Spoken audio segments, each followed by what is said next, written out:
इधर देखो, यहां देखो, सब लोग सुनो। तो हरपाल नाम के एक भक्त थे भगवान के, खूब भजन करते थे, खूब साधना करते थे, नाम जप करते थे, कथा सुनते थे, लेकिन वो ब्याह नहीं कर रहे थे। क्यों? उनकी इच्छा थी कि जैसा मैं भजन करता हूं, जैसी मेरी भक्ति है, जैसा मेरा भाव ठाकुर जी के प्रति है, ऐसी कन्या मिले तो मैं ब्याह करूंगा, नहीं तो जीवन भर ऐसे ही रहूंगा। तभी उनके किसी रिश्तेदार ने आकर के बताया, बोले तेरे लायक कन्या मिल गई मुझको। तो हरपाल जी बोले क्या क्या गुण है उस कन्या का? बोले उस कन्या ने शर्त रखी है, मैं उसी से ब्याह करूंगी जो रोज 1000 संतों को प्रसाद पवाता हो। हरपाल जी बोले अब तो मुहूर्त भी नहीं निकलवाना, कल ही ब्याह करवा दूं मेरा। ऐसी कन्या से तो मैं बिना मुहूर्त के ब्याह करूं। मुहूर्त उसके संग देखा जाता है जिसके संग यह संकोच हो या फिर यह दुविधा हो कि पता नहीं जीवन कैसा चलेगा, इससे तो मुझे भरोसा है बढ़िया जाएगा मेरा जीवन, इसी से ब्याह करा दो। कन्या ने शर्त रखी, हरपाल जी हम आपसे ब्याह तो कर रहे हैं पर हमारी शर्त मंजूर है ना, रोज 1000 संतों को प्रसाद पवाना पड़ेगा। बोला मैं निश्चित करूंगा, आप ब्याह कर लो। और ब्याह हो गया। हरपाल जी रोज 1000 महात्माओं को प्रसाद पवाते। अब देखो, अगर कोई संकल्प ले ले कि मैं 1000 महात्माओं को प्रसाद पवाऊंगा, अगर 100 महात्मा ज्यादा बढ़ जाएं, 200 महात्मा ज्यादा, उनको मना करेगा क्या? वो तो फिर अपराध बनेगा उससे। प्रसाद पवाने का संकल्प लिया तो जितने आए सबको बैठाने की जिम्मेवारी उसकी। ऐसी कथा में भी होता है, कथा में जितने लोग आए सबका स्वागत होना चाहिए, सबके लिए स्थान पर्याप्त होना चाहिए। कई जगह प्राइवेट कथा करा, हम तो मना कर देते, मत कराओ भैया, आपको अपराध लगेगा। क्यों? वैष्णव को पता चला कि कथा हो रही, वो सुनने आ गया, जगह नहीं मिली या फिर वो बैठ नहीं पाया, तो खाली रहे भले ही स्थान, पर फिर भी स्थान बड़ा रखो ताकि कोई भी आए तो कोई रहे ना कथा से, नहीं तो कथा कराने वाले को अपराध लगता है। वैष्णव बिना सुने चला गया। तो हरपाल जी ने नियम ले लिया, रोज 1000 महात्माओं को भोजन कराते। अब 1000 की जगह कभी कभी 1200 भी हो जाते, 1300 भी हो जाते, 1500 भी हो जाते। लेकिन हरपाल जी करते कुछ नहीं थे, कमाई का कोई जरिया नहीं था, केवल दादा परदादाओं की पुश्त से जो उनके पुश्तैनी धन था उसी को ही खर्च करते जा रहे थे। 1 साल तक बढ़िया चला, 1.5 साल बढ़िया चला, लेकिन 1.5 साल बाद धीरे धीरे धन खत्म होने लगा। जैसे ही धन खत्म होने लगा, हरपाल जी बड़ी चिंता में आ गए, क्या करें। पत्नी को नहीं बताते थे। क्यों? बोले इससे तो शर्त लगी, इसको क्यों बताऊं अपना दुख, इससे तो शर्त मेरी यही शर्त थी कि रोज 1000 संतों को भोजन कराना। तो हरपाल जी ने बाहर जाते और दुकानदारों के यहां से जाकर के कर्जा लेने लगे। वो पुराने संपन्न थे तो किसी ने कर्जा देने से मना भी नहीं किया, सब देने लगे, बोले ले जा। इतना कर्जा कर लिया, 6-7 महीने तक कर्जे में भी उनके संत सेवा बंद नहीं हुई। 6-7 महीने बाद मांगने वालों ने मांगना शुरू किया, बोले हमारा दो, हमारा दो, हमारा दो। किसी का नहीं दे पाए तो पूरे नगर में ये हो गया कि भैया हरपाल जी अब पहले जैसी स्थिति में नहीं है, कर्जा इनको देना बंद करो, ये देते ही नहीं है पैसा लौटा करके।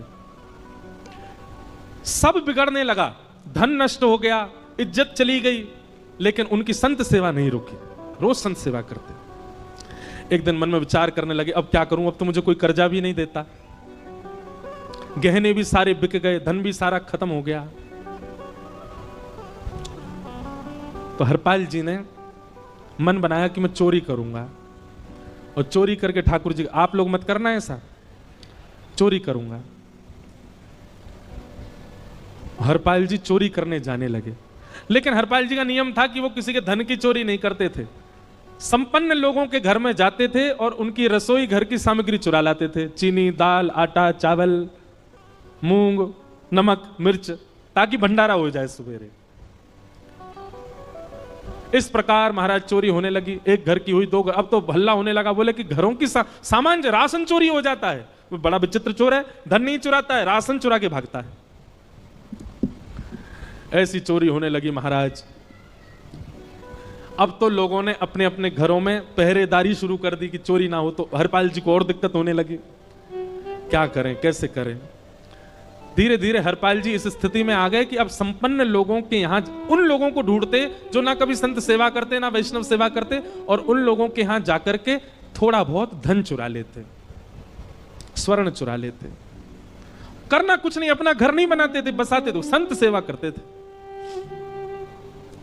ठाकुर जी रीझ गए हरपाल से। ठाकुर जी बोले देखो ये सब चोरी कर करके और मेरे संतों को पवारा है। ठाकुर जी बोले इस पर अनुग्रह करने जाना है।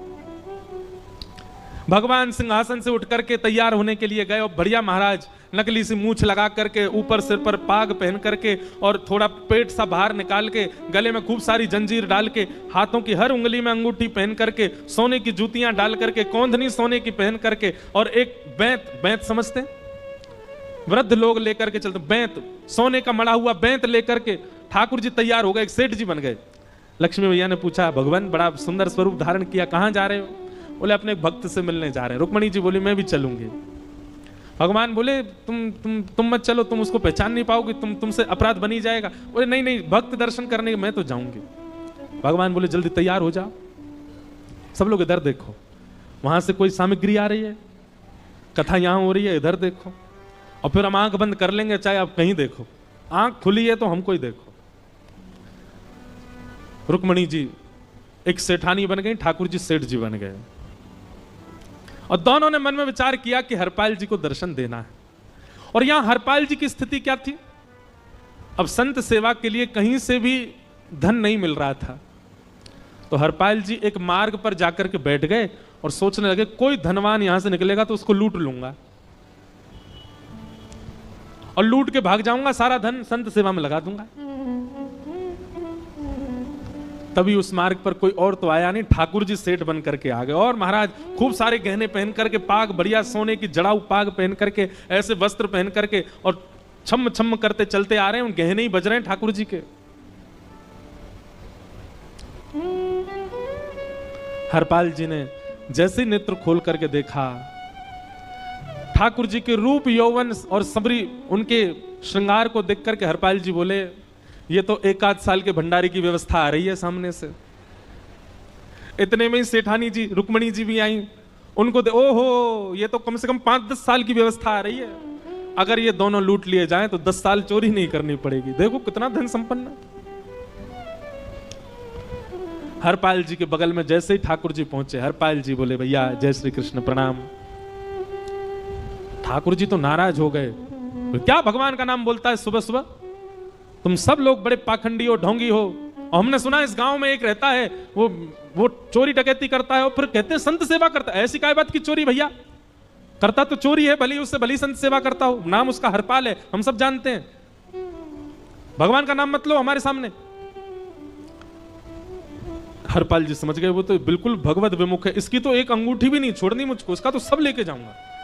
अगर ये बदले में जय श्री कृष्णा बोलता तो एक आध गहना छोड़ देता है इसका में, पर ये तो इतना बिखर रहा है भगवान का नाम सुन के, इसका कुछ नहीं छोड़ूंगा, सब ले जाऊंगा।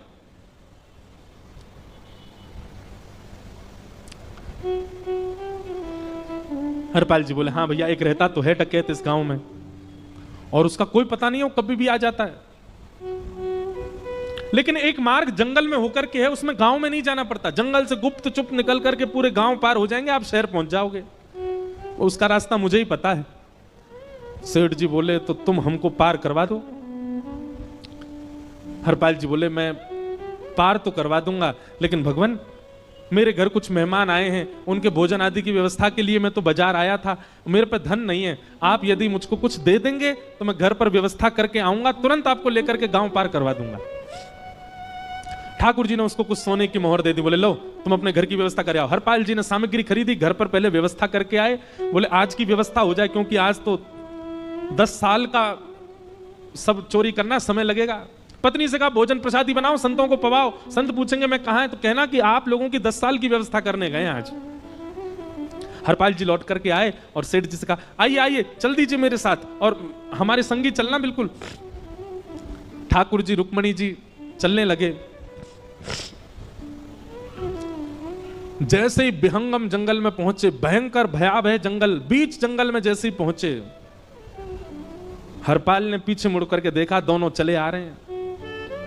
तुरंत महाराज वो तो अपने रूप में आ गया, शेर की तरह गर्जना करने लगा, अपनी लाठी धर दी सामने और अपने सिर का स्वाफा निकाल करके सामने बिछा दिया। भगवान जो सेठ जी के रूप में आया, भगवान बोले भैया ये क्या कर रहे हो? बोले मैं ही हरपाल हूं।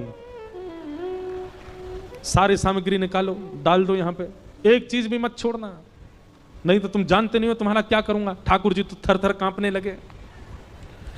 रुक्मिणी जी बोली देखो कैसा नाटक कर रहे हैं,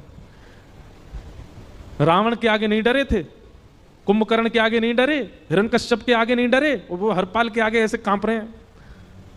भगवान तो मन की सब समझ जाते हैं, कौन ही मार रहे हैं, वो तुम भी कांपो क्यों? बोले भक्त है भैया, ये हमारो भक्त है। अनुब्रजाम में हम नित्यम पूये ये तन्य